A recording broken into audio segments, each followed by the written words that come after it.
கொஞ்சம் நீங்க ஏதோ வந்து சண்டை என்னன்னு போலியே. கேளுங்க. நம்ம போனா நம்மள பேச சொல்லுவானுங்க. முன் வாசல் வழியா போகாம பின் வாசல் வழியா போயிடுவோம். நல்ல வேளை தப்பிச்சோம். ஆ மனைவி கிட்ட மாட்டிக்கணுமேடா. ஏன் பின்வாசல் வழியா வர? இல்ல, எப்ப பார்த்தாலும் முன்வாசல் வழியா தானே வரேன். இன்னைக்கு ஒரு நாள் பின்வாசல் வழியா வந்து ட்ரை பண்ணி பார்க்கலான்னு பார்த்தேன். நல்லா இருக்கான்னு பார்த்தா நல்லா தான் இருக்கு. இனிமே பின்வாசலையே ஃபிக்ஸ் பண்ணிக்கிறேன். ஏதோ கடங்காரனை பார்த்த மாதிரி ஒளிஞ்சு ஒளிஞ்சு வந்துட்டு இருக்க. உன்னை பத்தி எனக்கு தெரியாதா? ஒழுங்கா சொல்லு, எதுக்கு பின்வாசல் வழியா வந்த?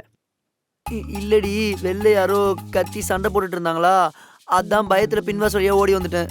ஆடச்சி, இத சொல்ல உனக்கு வெக்கமா இல்ல? சுத்தமா இல்ல. போட்டணும். இந்த எதிர் வீட்டு ஆண்டி இருக்காங்கல்ல, அவங்க ரொம்ப ஓவரா பேசிட்டு இருந்தாங்க. அதான் கடுப்பாய் சிவில் மேலே ஒண்ணு வச்சிட்டனா. அப்ப அவ புருஷன் துரத்தினே வந்தா. நான் தான் ஏன் புருஷன் இருக்கானே தைரியமா சொல்லிட்டு வந்துட்டேன். வா வந்து என்னன்னு கேளு. வா. எது நானா? போடி.